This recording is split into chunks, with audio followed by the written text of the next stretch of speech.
So, hello everybody, welcome to this Monday's motivation. Gosh, what's happening this week in Club Soda? If you haven't checked out our blog today, we've got 3 cocktails designed by inspirational women producers who have designed these cocktails inspired by famous women. So do take a look at our blog today. They're really exciting. We've got cocktails that celebrate Kamala Harris, designed by Urban Cordial and also Binary Botanical. We've got a cocktail inspired by Frida Kahlo, which has been made by Square Root Soda and Mockingbird spirits. And then we've got the Martha P. Johnson cocktail, which has been made by Zana Mercer and is made using Caliano and Wildlife Botanicals. So all drinks produced by women, all inspired by women and made by women. And there's a lot of really good, interesting stuff. So have a look at our blog today. And I hope you enjoy that.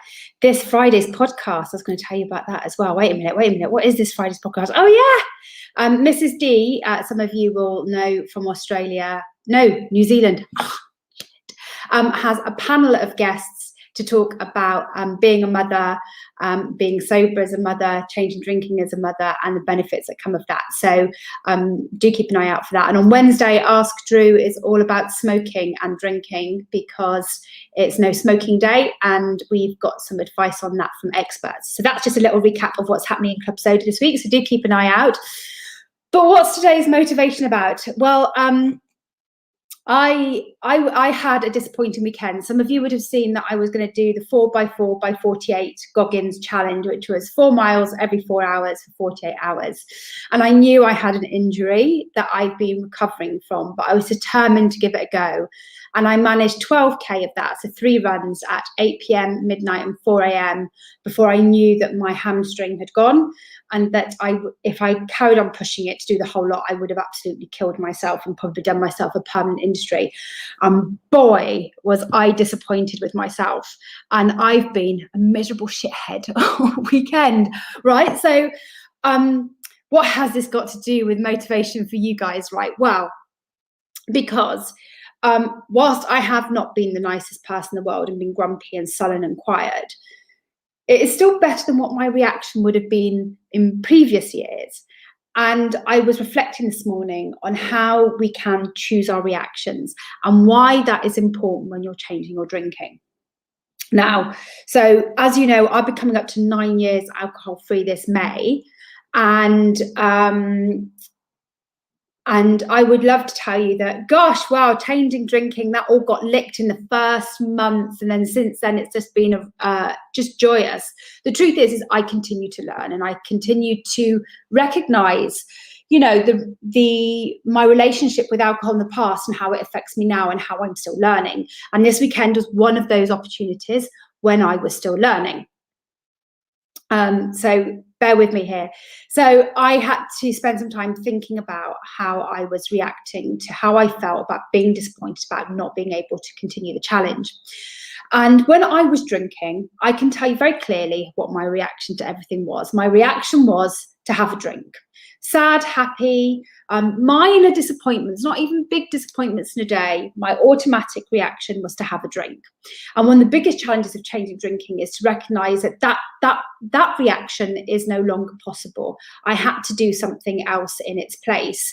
And actually, of all the things that took the longest to change after changing drinking, that was it. Not that I immediately, just because I managed to put time under my belt and not react with alcohol, it didn't mean that I was cured of that particular response. It meant that I got better at handling it. And the more and more I did it, the better I got at handling my reaction to things. But I'm an incredibly instinctive, reactive person. I like to react immediately to everything, good or bad. You tell me there's a problem that needs solving, I want to go and write letters and do petitions, and I'm an activator by nature. So actually having to put a pause in my reaction to something and go, right, I can't react to this with alcohol now, I'm going to have to do something else, was a real big learning point for me, and still continues to be a learning point, and we'll come on to that. But I know that some of you will know that you find stressful situations, emotional situations, all really difficult, and you want to immediately react. Your first thought would be to go to alcohol. And so I need you to know that you can choose how to react. And alcohol is no longer a reaction that is serving you. You are now learning how to react like a person who doesn't rely on a substance, that isn't addicted to a substance in order to deal with life. And it's a whole new set of skills. And it's quite exciting in some respects. I mean, I've learned that I can be more patient than I ever thought was possible. And this is a gift that you can give yourself too. But you'll probably need to be able to work out how to do that. So we've talked about before, you know, if you're dealing with the discomfort of wanting to drink, you need to be able to distract yourself with something else. And one of those wanting to drink moments is when you're having an emotional reaction to something. And so just like any other time, you need to find something to distract yourself with. You need to have an alcohol-free drink in the fridge, smash a bar of chocolate into your mouth, go for a run around the block, read a book. Having all of those things lined up ready is really, really important for you when you're reacting to things, emotions and situations. However, when you're dealing with emotions, you can actually add something else into that mix. And the first is to take a pause. To take a pause and say, okay, I'm having a reaction right now. What is the reaction I choose in this moment? And maybe take a little bit of time to use logic and a little bit of common sense to take a step backwards. Now, often we're reacting to things because somebody else has reacted to something and we're reacting to them. And so sometimes I find putting myself in the shoes of the other people and go, well, okay, they didn't mean to hurt me. They didn't know that it was going to elicit that response in me. They're reacting to this, and I can understand why they're reacting to this in this way. So that's why they've said that, and that's making me feel this way. Or why does it make me feel this way? You know, this weekend, you know, everyone has an injury. Everyone feels disappointed. Even top athletes have injuries, and I am certainly not a top athlete, right? But I do recognise that feeling I have at school, being picked last for sports, suddenly came flooding back, and I was angry with myself for doing it when I knew I had an injury that was still recovering, and putting myself in a position where I told people to begin with, and feeling embarrassed that I was going to have to tell you all that I hadn't done it, let alone all the other stuff, just about feeling like I wanted to try something and it didn't work out. So you can begin to explore your feelings in that moment and explore how you're going to react.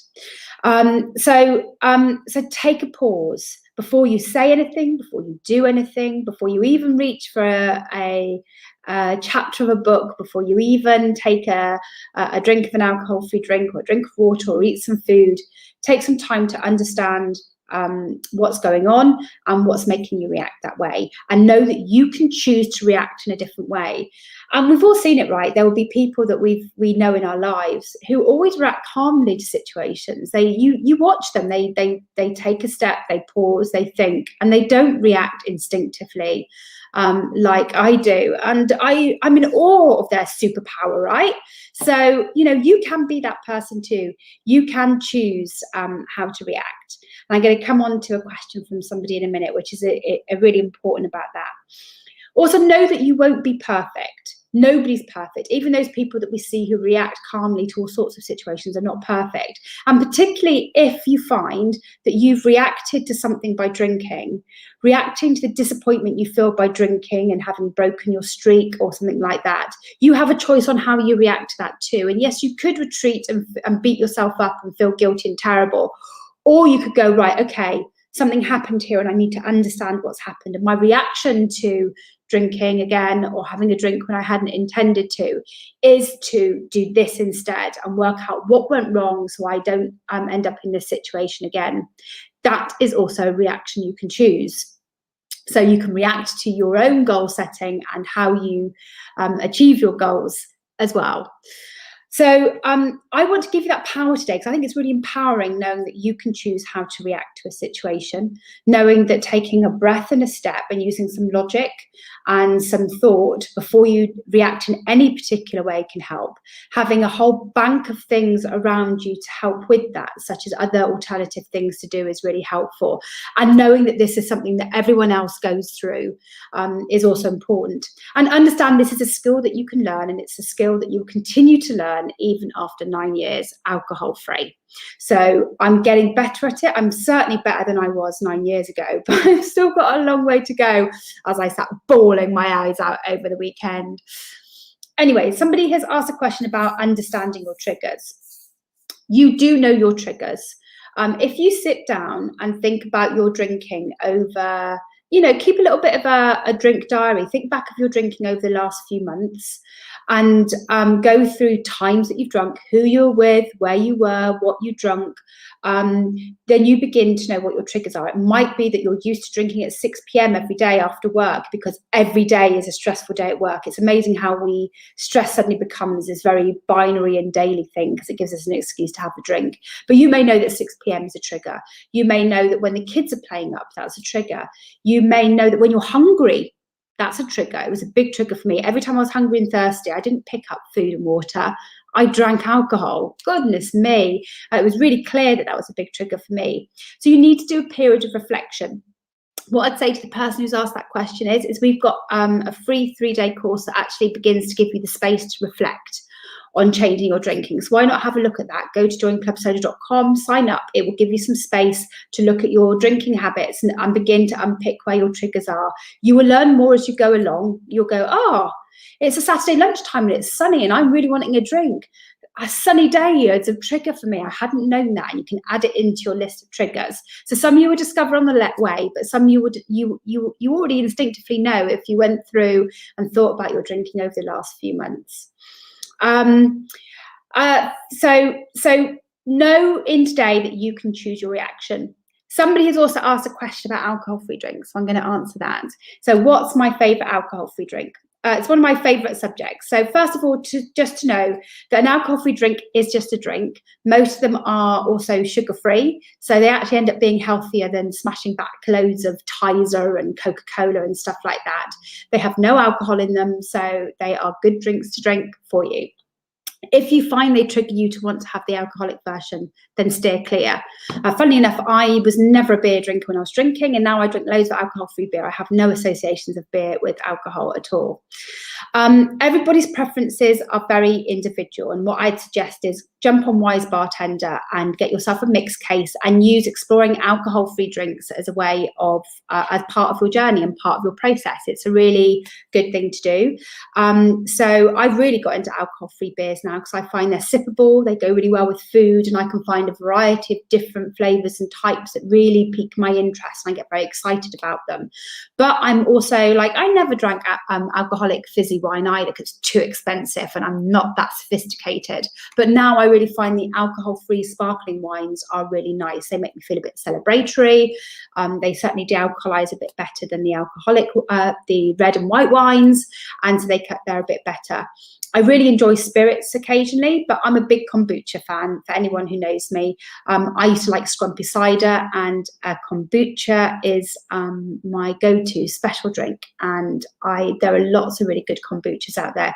You can find a whole load of drinks on clubsodaguide.com and reviews on joinclubsoda.com. So do have a look.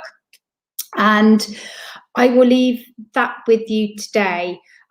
You can choose how you react to things. Learning how to react to things is one of the gifts that comes with changing drinking. And wherever you are in your journey, it's one of the things that you can one of the skills that you can begin to learn, and you will continue to learn even 9 years on. Okay, everybody, I'm going to go now, she says. And now.